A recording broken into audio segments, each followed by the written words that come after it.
None of us are well-rounded. We all have very specific strengths, desires, experiences, paradigms, all of that. The way we get well-rounded is through our teams. And when we can bring those different strengths together, that's when we're going to create just this flow for all our teams, and they're going to be more efficient, more effective, more productive. Welcome to Promoted with Denise Harris. I'm so glad that you're able to join me today. Today's conversation is one I'm especially excited to have with my good friend, Susan Begalka. She is the CEO and founder of SkyLimit Leadership and someone I deeply respect for how she helps leaders move from insight to real lasting impact. Susan is a transformational executive coach and facilitator. She is Gallup certified in CliftonStrengths, holds advanced credentials across neuroscience, emotional intelligence, and positive psychology. And she brings all of that together in a way that is practical, human, and just spot on. So in this episode today, we're digging into why strengths truly matter, not as labels or personality traits, but as a strategic advantage. Susan helps us understand how knowing your strengths changes the way you lead, communicate, and build trust, and why leaders who leverage strengths intentionally create stronger teams, healthier cultures, and more sustainable success. So let's not waste another moment. Let's get right into it. If you want to know how to move beyond working harder to leading with greater clarity, confidence, and impact, keep listening. Welcome, Susan. Thank you so much for having me, Denise. I'm so happy to be here. Awesome. Well, I have so many different things to ask you about strengths, but I want to start trying to understand that you've spent years talking to leaders and helping leaders to understand their strengths. But why do you believe that strengths awareness is such a powerful starting point, especially when somebody is trying to clarify what they should actually do in their career, what direction they should take? Why does strengths even matter? When we can get clarity around what we do best and have a language to talk about that, it allows us to, again, talk about it in a way that is meaningful, that is data-based. If you aren't familiar with Gallup, they have been around for many, many, many years, and they do a ton of research on a lot. And their research has shown that when we know and can use our strengths every day, we are 6 times more likely to be engaged in our job. Yeah. And we're 3 times more likely to report having an excellent quality of life. Because when you can do what you do best every day, it's just natural. And you're doing things that come naturally. You are in flow. You have positive energy instead of that negative energy that we have all experienced in times when we have been in positions or on projects or on teams that just don't align with who we are. Yeah.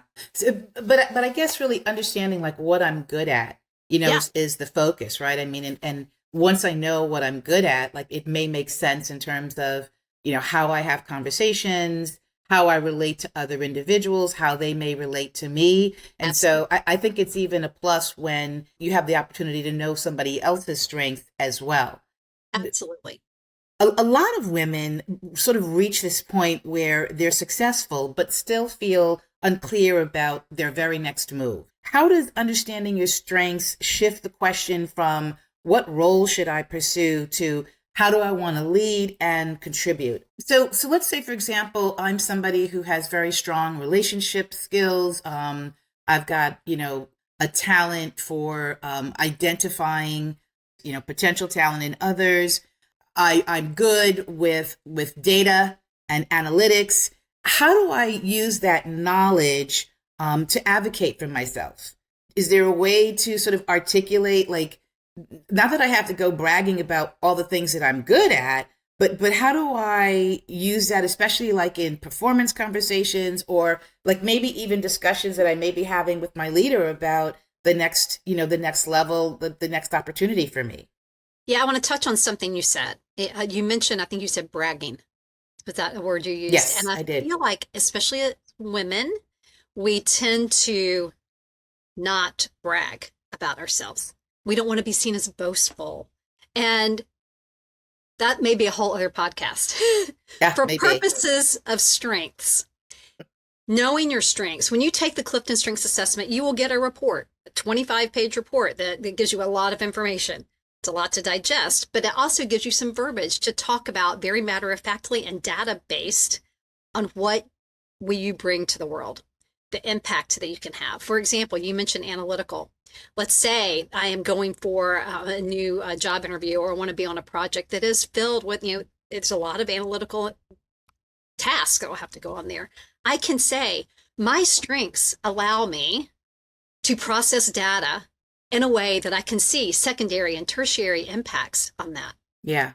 I mean, that's just very matter of fact, right? Yeah. That's not just saying, hey, I can do data. Right. It's saying this is what matters. I can see landmines or benefits many times earlier than other people because of my analytical strength. Yeah. Maybe, for example, I know this is a strength of yours, maximizer, which means you want to take something good and make it even better. I always do. Yes, that's me. Giving that language, like, hey, my maximizer allows me to see what's possible and to add to the good that's already there.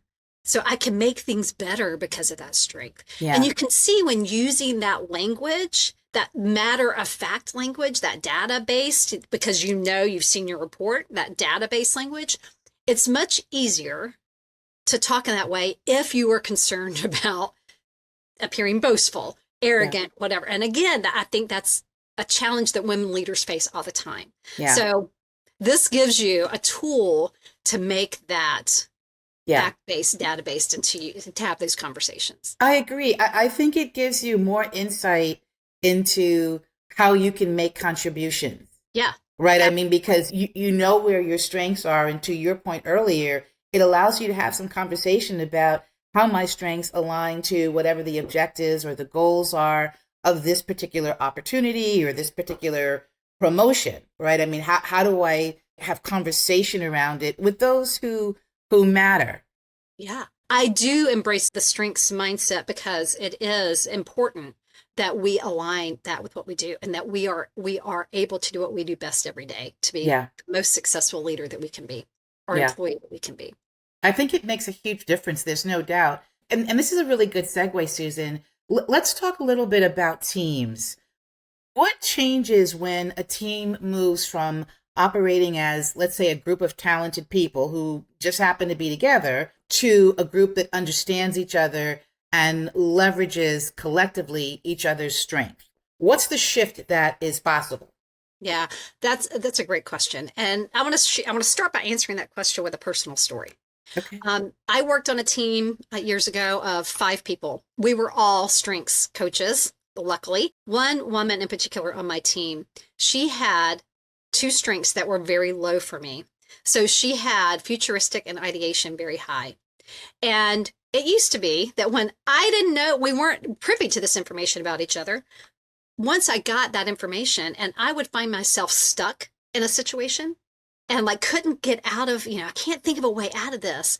I would go to her and I would say, hey, can I brainstorm something with you? Can we talk about this? Because I'm stuck. And oh my goodness, that lit her up because she was able to use her strengths. And I didn't have to dig down so deep to use strengths that didn't come as naturally to me. So we would brainstorm and come up with ideas that I never, ever would have dreamed of. Yeah. And it got me able to access my executive functioning because I didn't feel stuck. And so that's an example of how when you know your another teammate's strengths, you can leverage those. Yeah. And again, not have to get so stuck down and, oh, that's not my strength, but I have to do it. Right. There's things we all have to do all the time. Let me elaborate on that just a little bit. Please. Yes. I love this. Thank you. So there are 4 domains that strengths fall into. They fall, you're either heavily an executor, heavily an influencer, heavily a relationship builder, or heavily a strategic thinker. And everybody leads with one of those domains. And when I say lead with, it just means your top 10 strengths are more heavily weighted in that domain. So ideally, a team would be equally weighted in all of those domains. But that never happens. It does not happen because we are human. When we can look at a team's strengths and understand where they're strongest and where there are gaps, it allows us to point our strengths, to use our strengths in more effective ways. Like, for example, if you have a team that is heavy in strategic thinking, and they are working on some project that is really going to take a big push to sell to management. You ask yourself, well, if they're not influencers, how are they going to do that? Mm. Well, Mm-hmm. they can do it because they're going to influence with that strongest domain, that strategic thinking domain. And the way they do that is through data. So knowing that, hey, we're going to have to really bring this data and we're going to have to talk about it in a way that is meaningful to the people we have to sell it to, that can be powerful knowledge. Understanding that. Same with, if you have a team that is heavily in executing, they're going to influence through how they're going to do the job. Yeah. So it's just important if you can look at the collective of your team's strengths, it Yeah. then allows you to get strategic or intentional about how to aim those strengths and Yeah. how to more effectively use them. Yeah, I think that's great. And I think it also lends itself to how does the team work better, more collaboratively if they know each other's strengths and can leverage those strengths. Because I do think, I mean, I work with a lot of teams myself, and I find that people tend to get siloed, especially yes. in today's environment where sometimes you just have like a hybrid of, people meeting online, and then sometimes they're meeting in person, sometimes they're not. But it seems as if folks don't necessarily go deep enough to find out what each other's strengths are. And what I'm hearing you say is that there's a huge reward, there's a huge payout if you do know the strengths of your leader, as well as the individuals who you're working with, right? I mean, and then I guess it's how do you shift from leveraging those strengths? I mean, I think you gave a great example of if you're working on a project and you know that analytics may not necessarily be your strong point, but you know that there is somebody else on the team whose it is, Yeah. bringing them into that project can be a big plus, a game changer from that person also getting some exposure, but also in terms of the two of you working in partnership. Absolutely. Absolutely. And you mentioned, the leader. I think it's important for the leader to know, how do I lead? And your strengths are going to inform that. And if you are leading people on your team who are totally opposite of you, how do you do that? How do you do that effectively? Because we're all wired, the way we're wired. Gallup research has shown that our followers, they need 4 things from their leaders: trust, compassion, stability, and hope. And we can meet those needs with a strengths-based mindset. But it starts with understanding ourselves and then creating that atmosphere to understand others. Yeah. No, there's a lot to unpack there. I mean, I think this is all really helpful information, but how does somebody get involved in understanding their strengths? I mean, does it start with first taking the assessment through Gallup and then like working with a coach on it, or can you just do it individually and figure it out? Like, how do you, this is such rich information that you're talking about, and there's a lot of value to this. But if you're someone who doesn't know about strengths and is interested, because it sounds like there's so much in terms of professional development and, again, understanding how you communicate more effectively. What are some steps that somebody could take? That's a good question. And there are a couple of ways you can do it. Number one, anybody can purchase an assessment from Gallup and take it and then get the report and read it. And that's fine. But what I have found when people do that and do not have a debrief with a certified coach, there are a lot of questions to be answered. And there's a lot of data. And often when people don't have a debrief, they look at the report, they set it aside, and they go, oh, that's nice. Right. Okay. I know who I am. I got that. That's me. And rarely have I had anybody take the assessment and say, no, that is not me. So Yeah. it's a very accurate assessment, and Gallup is constantly making sure it's a valid and reliable assessment. That said, my recommendation for people, and I'm going to give you an example of a recent example of how this played out, but I recommend that you take your assessment and that you find a Gallup certified strengths coach or someone who is well versed in strengths. Mm-hmm. You don't have to be certified, but as long as they're well versed in strengths, to go over that report with you, because there's a lot of data, a lot of questions, like, what does this mean to me? And if you're taking the assessment, usually if you're taking it just for your own edification, there's something there, right? You want to know something. Oh, absolutely. Yeah. I think you want to dig deeper. Yeah. Right. And, talking about leadership and our strengths and how they inform our leadership. I recently was meeting with some leaders and having debriefs with each of them after after they took the assessment. And I met with one leader, and she led with relationship building strengths. She was very heavy in relationship building strengths. So we got on our call, and she said, "Yeah." I asked her, I said, "What did you think about your report?" She said, "Well, I was a little disappointed." Like, really? She said, "Yeah, I've been in leadership for, 15 years. And now I don't know if I should be a leader." I said, "Tell me more about that." And she said, "Well, I have all these new relationship building strengths, and that's not what a leader should be." So I'm like, "Oh, that's interesting." I said, "Okay, well, tell me a little bit. Let's step away from the report for a minute. Tell me a little bit about the best leader or leaders that you've ever worked with." And so tell me, give me like 5 or 6 descriptive words for them. Mm-hmm. And she started saying, "Well, I trusted them. They saw me. They really created an opportunity for me to do what I do best. They made sure that, I was engaged. They checked in on me. They made me feel seen, and not like I wasn't just a job description with legs." And I'm like, "Oh, what did you just describe?" And she's like, "Oh, I see what you did there."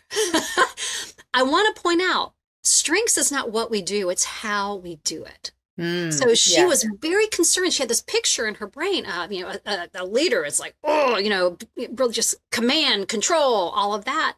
When in reality, when she looked back on her own experience, her great leaders were people that saw her as a person, that built that relationship with her. And so I asked her, I'm like, "So how do you lead?" She said, "Exactly the same way." I'm like, right. Yeah, I love that. I love that. It's a wonderful way of connecting the strengths to, like you said, how you want to show up. Yeah. I mean, that's the baseline. Yeah, absolutely. So, Susan, let me just ask you, so for senior women who have been working for a while and who feel accomplished yet uncertain about what's next for them, what's one question that they can ask themselves about their strengths that might unlock, some clarity and momentum for them? Well, I would say if we're talking about people who may be feeling a little stuck or unsure of what's next, maybe getting, again, some clarity around, where do I find my energy? What parts of my job give me energy, make me feel engaged, make me lose track of time? Getting curious about that, maybe noting that. Yeah. And then thinking about, how can I create more of that?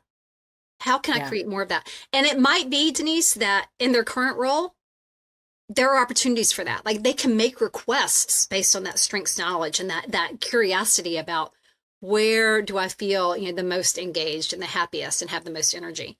Right.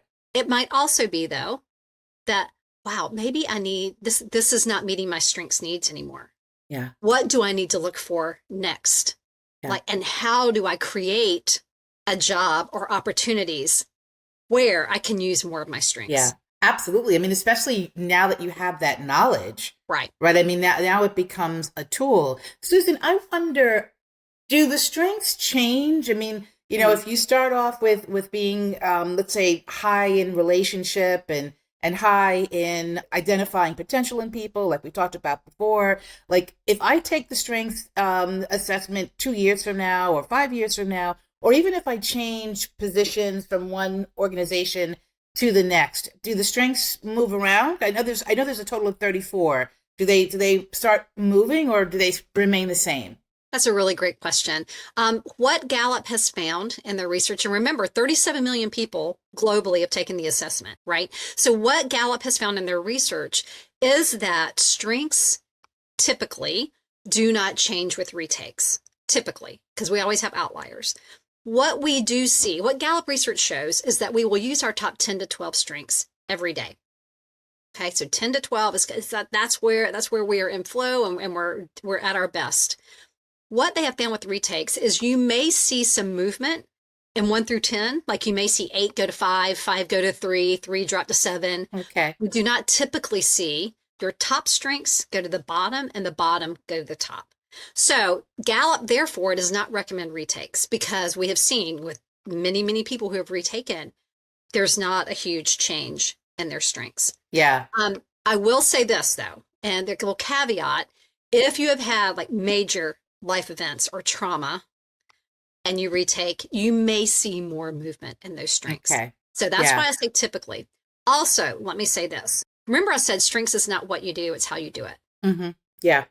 And I told you the story about the client who's like, "Oh, I don't feel like, yeah, that's my strengths aren't very leadership focused or Right. leadership based, Yeah. right?"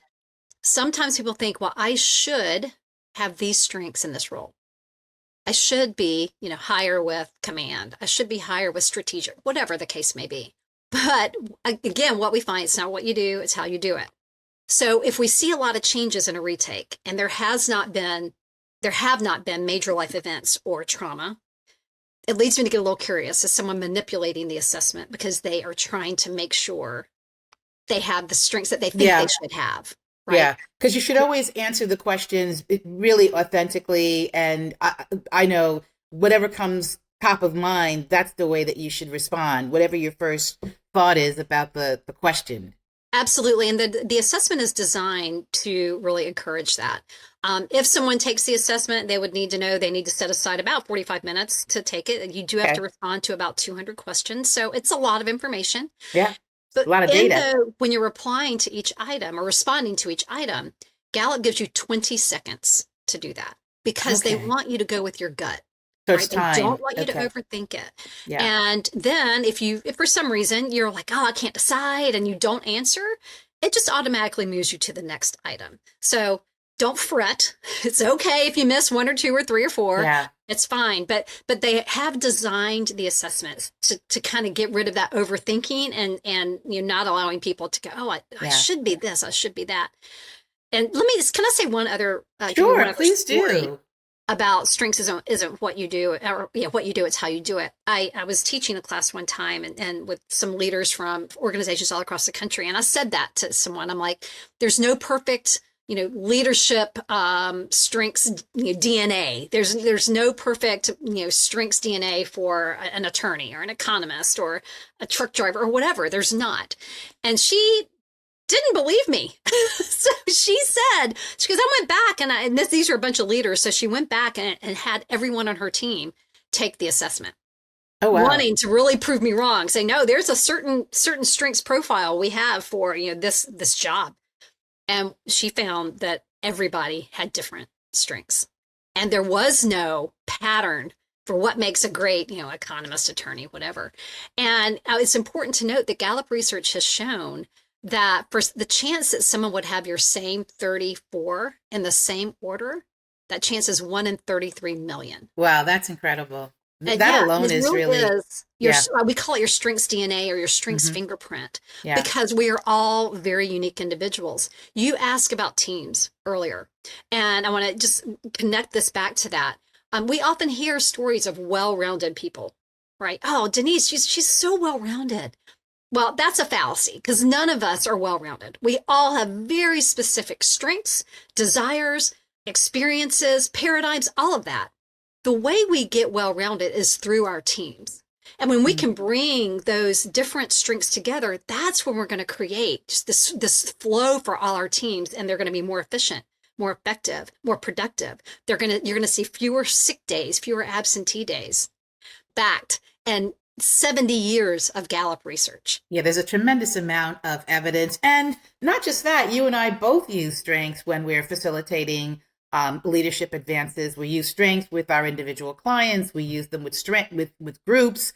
So we know that everything you're saying is spot on. People who know their strengths are a lot happier, a lot satisfied, a lot more aware of their surroundings and what they're doing, and can easily find joy. The other thing too, though, is really leveraging strengths around your team, the collective strengths, and what the team itself as a whole can do, and just the power that having that knowledge, really brings to everyone on the team. So Yeah. I love everything that you're saying. I feel like somebody would need to rewind and start taking more notes, because you're touching on so many relevant things that we're all experiencing in the workplace, like right now today. Yeah, you're absolutely right. And one of the things I think, and I mean, let's face it, let's be honest, it's a hard time right now in the world. Yeah. People are having a hard time. I mean, employees, organizations, I mean, it's hard. And when we can, as leaders, when we can meet people where they are, when we can give them hope, when we can give them stability, compassion, trust, strengths is one way to do that. Yeah. And it's an accessible way to do it. Yeah. And when leaders can, again, embrace that and take that mindset with their teams, you will see a difference in Yeah. how your team shows up. Yeah. Not just, again, the people are going to be happier. Yes, that leads to, let's bottom line it, that leads to greater profits. That leads to greater customer service scores. Not, you do this work in an organization, it doesn't stay in the walls of that organization. Gallup research shows that when organizations take on a strengths-based mindset and want to become a strengths-based organization, their customer service scores increase by at least 10%. Yeah. Yeah. Bottom line Especially, impact. yeah. And I imagine that these credo surveys in so many of the organizations that are out there today, I believe that they use strength in their organization. Again, just having this information, being able to leverage it both individually and in groups, of course, in teams, I think really makes a difference. So I love that. Thank you, Susan, for giving us so much, rich information, so much valuable information, not only about how strengths can help us advance in our career, how knowing our strengths can help us to articulate what we want and therefore, create the destination and move towards it, but really just from a holistic perspective, even in terms of how I want to show up as a person, a mother, a sister, a wife, a spouse, whatever. I think this is relevant for all of that. So thank you. I always ask all of our guests here at Promoted with Denise Harris, what do you think are 3 qualities or characteristics that make someone promotable? I know there's a lot, but just 3. First of all, I think self-awareness is huge. It starts with knowing who you are, knowing who you're not, being okay with both, being able to talk about it. Okay, huge. I think as a leader, also being having a future focus, like not getting stuck in the here and now, not getting stuck in the weeds of the moment. And I have a friend that calls those the marshmallows. Don't get stuck in those marshmallows, right? Yeah. Being able to rise above that and think strategically, I think are 2 huge things. And then I also really believe that really seeing your people as people, because they talk about you. So if you're a leader of people, you need to make sure you're meeting those needs of your followers, being clear on that, and not just saying, oh, I think I'm doing that well, but really being brave enough to get the feedback and just sitting with that and then doing something about it. So being able to hear that from the people you lead, I think is really important. Yeah, I love that. All really good information. All right, Susan, so you and I are both avid readers. I mean, we share many of the books. We we exchange books. We love books. But tell me, can you share with the audience, with the Promoted community, a book that has impacted your personal growth and mindset? Yeah, actually, I'm gonna steal some more time, and I'm gonna share 3. Number 1 is Strengths-Based Leadership.